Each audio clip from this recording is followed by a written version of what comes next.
Hello, I'm Alex. I'm James. I'm still on my phone.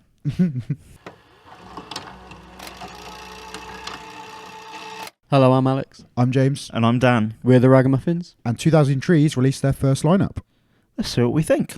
Now, we've said famously on this podcast and on this channel, 2000 Trees is our favourite festival, and we would go every year, regardless of the lineup. But let's talk about the lineup anyway, because it's pretty bloody cool.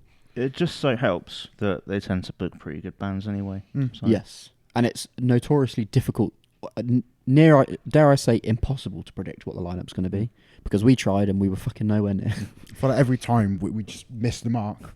But let's start with the Wednesday early entry day, because Dan is very excited about something. I'm excited about a few things on this day. Split Chain there. Mm-hmm. Very excited about that. Love Rarely there. Split Dogs. Thrill Collins. On the Silent Disco, no less. Oh, yes. But nothing on this lineup on this day excites me more than the prospect of Pup playing a headline set in the Forest. Now, for those of you that don't know, Boy. the Wednesday day for 2000 Trees is exclusive to the Forest stage and the Word stage. Now, over the course of the rest of the weekend, these are usually reserved for acoustic and chilled out sets in the Forest and podcasts and comedy sets in the Word stage. But things sort of get a bit fucking buck wild on the Wednesday at Trees for some reason, and they go, hey, here's full-on bands in very, very small, ridiculous stages. So, if you've never been before, being in the Forest on the Wednesday is magical. It is nothing short of lucky. I mean, the Forest, to experience the Forest in itself, it's one of those things you can see it in videos, but the first time you're actually there and you kind of take it all in, it's like, wow, this is fucking cool and unique. And then as soon as you start seeing bands in there and you see it filled up, it's a very special thing that you just kind of have to experience. With that in mind, I'm hoping Black Gold are in there and not in the tent. Although Black Gold in the tent would be sick, in the Forest would be fucking incredible. Yeah. And the other one that excites me quite a lot here, Lake Malice. Saw them at Trees last year. I arrived on the Thursday, I think it was. And they were literally the first band that I saw in the tent. And so it'd be good to see them again. Yeah, 100%. They have some good production. They sounded fucking sick. And I need to listen to them more. The thing that's always exciting about the Forest, particularly the Wednesday day as well. The Wednesday day. Wednesday day. Wednesday day. The thing that's exciting about a lot of the bands that play on the Wednesday as well is they typically will do a different set to what they do in the rest of the weekend. Mm-hmm. So Pup have confirmed that is what they will be doing. Usually it's in the form of some kind of throwback, or it's like a deep cuts kind of B-side set. Yeah. I'm looking forward to seeing Pup throwing it back on the Forest stage. It's going to be great. Should we move on to the Thursday? Let's move on to the Thursday.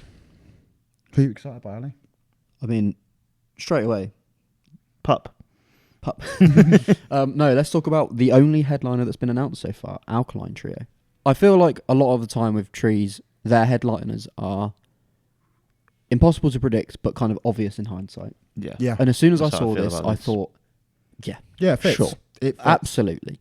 I feel like the main stage and particularly the headliners of Trees are sort of booked for the generation slightly above us. Mm-hmm. Yeah. That's a lot of our favourite bands tend to play. Bands like Thrice, Gaslight Anthem, Jimmy Eat World, all that sort of shit. Refused a few years ago. Alexis on Fire last year was a massive one. And I feel like this sort of keeps up with that trend. And I mean all of that complimentary, by the way. Like, I think the really cool thing about Trees headliners is it's bands that I wouldn't see in any other setting. But when I do see them, I kind of feel like I'm really grateful and glad that I did. Yeah. And I feel like that is and that you're seeing them around the right people. You're seeing them around people that are really appreciating 100%. that band. Yeah, Alkaline Trio, it's fucking sick.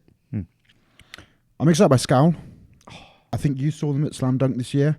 I did. But they clashed with someone else that I wanted to see. It may have been Stray, Landmarks, There's a day to remember. Callboy. And so, yeah, I would quite like to see them. I've heard good things. One of the best albums of the year. This year? Last year? It's all blurring into one. Last year, I think. Are We All Angels is a fantastic album. They're the sort of band that, if you don't know them, if you're familiar with the show Buffy the Vampire Slayer, and you'll know the venue, the Bronze, which is like the nightclub they go to. Scowl are the kind of band that would play in the Bronze. And that might be the highest praise I can offer a band. I do not understand what you're talking about. If you know what I'm talking about, then you know. But they're sick. For me, I think Super Heaven is a brilliant booking. They've probably competed with Outbreak to book them. It's nice to think about next summer while the weather's like this. Well, the weather's isn't it? absolutely shite. Yeah, Super Heaven is awesome. I really like that Trees. They've always kind of dipped their toes into kind of the more indie or punk kind of genres as well. But there's bands like Coach Party and Bad Nerves on there, which I think are really great bookings. Nice to see Lonesome on there. Yeah. Native James again? Native James. I'm really excited about Cowboy Hunters. I don't know if you guys are familiar. No. They're like a Scottish two-piece post-punk band. Oh, I've seen them. And they sort of went like a little viral on TikTok. Yeah, they divide opinion, I think, don't they? They do, but I am excited. I'm in the camp that is like, this is fun. Is I it think the bad? thing with like post-punk is, I think a lot of people tend to take it too seriously. I think largely because a lot of the lyrical content is obviously very serious and typically it's very like social and political commentary. So I think when a band is like mostly pure fun, I think that's where it kind of irks some people. That's not to say that they don't also have songs that are a little bit more sort of socially and politically like conscious. But I am very excited for this set. It's about as soon as you said Scottish two-piece, my thought immediately went to Proclaimers. The Proclaimers at Trees. I think that would be fucking incredible. To the Friday? Friday. To Friday. The main one for me this day, there's a few, but is House of Protection. I haven't had the chance to see them live yet. You saw them download this year? You're going to love it. You are going to so fucking that's one in particular I'm quite excited by. I'd also quite like to see God Complex again after seeing them at Burn It Down this year, just gone.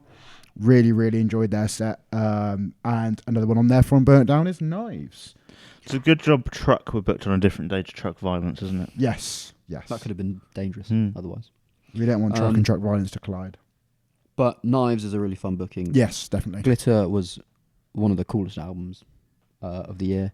And we are on the precipice of getting Re-Glitter, which is like a Redux reimagining kind of whatever the fuck you want to call it, which is going to be really cool. You can check out our chat with them at Burn It Down Festival on the channel as well now. Hopefully, they might book a band or two that are on the Glitter Redux, and then we can get some sort of version of it live. That would be quite handy, fun. wouldn't it? Lovely. That'd be nice. I'd like that. That'd be nice. I really love the pairing here. They're next to each other in lineup, Free Throw and Saturdays at Your Place. That's got Dan Bird. Lovely bit of emo there. But Saturdays at Your Place, their album they released this year has been one of my favourites of the year. So I want to see it live. And we're better than Trees. We're better than Trees. And also cool for Lambrini Girls to be what I presume is like sub-headliner maybe. Yeah, and it feels like I don't know. it But was only a few years ago we were seeing them in the forest, wasn't it? yeah, this shows that I'm not as aware of the size of some This shows bands that as you I don't think. listen to BBC Radio 6. Yes, that's what it does show. But I very much enjoyed their set in the forest. It felt very rallying, I think might be the word. Yeah, I think that's watching them play. So I think it's going to be really fun wherever they are on that Friday. No headliner yet for Friday, and also no headliner yet for Saturday, as we'll move on towards that. No, but do you know what? Fucking Glassjaw could be. Which makes me think, who the hell have Who they the fuck's booked going above that? that's above Glassjaw? And my answer is AFI. I feel like that Is my will guess. be It's a just, booking it's that just a happens. pure guess, to be honest. But You see, I think with Lambrini Girls being on that Friday, we're still on for Shikari being that headliner potentially. we could still be right. 2 out of 3 could be We right. could be. Glassjaw, I mean, fucking hell, come on. I know that Josh is somewhere right now squealing about it, and he hasn't stopped squealing since this got announced, so. You know what else have Josh squealing? Bat Sabbath. Yes, Yeah. we saw him there a couple of years ago as well. I think that was a bit of fun in the forest, if I remember rightly. This day seems a bit busier so far compared to the others. I mean, there's bands that we've talked about many times before that are fantastic. Lestel and Froze Mode stand out to me in particular there with Yeah, it. boy. Both of them would be fantastic to see. I feel like High Vis are going to bring a really, really good vibe to Trees. Yeah. I'm excited, but I'm also a little bit emotional at the thought of Have Mercy. Let's talk about your hair and how it's grown and how we know. Oh, my God, I'm going to go mad when they play that. Yeah, bring some tissues. One thing I will Flesh as say well. about Trees is it really does highlight that people will just name a band anything. Yes. They really will. Yeah, that's I random ass like names. slag written in a love heart. Yep, I like that. That might be my favourite on there. I like Virgin Marys. I think that's fun. Mm-hmm. But you know what though? It makes you want to check them out, doesn't it? And I will. And I trust the people that book Trees. It So- feels the I most trust them appropriate thing implicitly. for a band called A Forest to play in a forest. Mm. I feel like that needs to happen. Yeah, I mean the beauty of Trees, if you've never been before, is that the campsite and the arena are so close together that you can literally hear a band start their set and be at the stage by the end of the very same song. Mm-hmm. So you've got no excuse, basically. There's always bands to find out and discover there. It's a wonderfully diverse lineup, as always. Is there anyone you would like to see added still? Hellions. And I know that most people might not know, but Hellions were or are an Australian punk, I guess, probably the easiest way to describe them. If you like Trophy Eyes, you like Hellions. They've just come back from being on hiatus, and I think they're a very Treesy vibe. I want some heaviness, and I feel like Dying Wish would provide a wonderful vibe at 2,000 Trees, headlining something like The Cave. That's mad. I mean, while we're there, let's just say Speed. Yeah. Oh, fuck yeah, that'd be incredible. While we're there, we'll say Military Gun as well. Banging. But let us That would know. be good, wouldn't it? Let us know down below what you think of the Trees lineup, who you're looking forward to seeing, who would you like to see added. And check out all our other festival previews, as all these announcements have all come at once. It's a lot. And if you want to relive the magic of Trees 2025, the vlog is going to be in the description, probably. Probably. Should be. Probably. Hopefully. I've done my job right. It should be. That's about it. Subscribe, like, comment, all the usual shit. See you soon. Easy Treesy. It's a Treesy.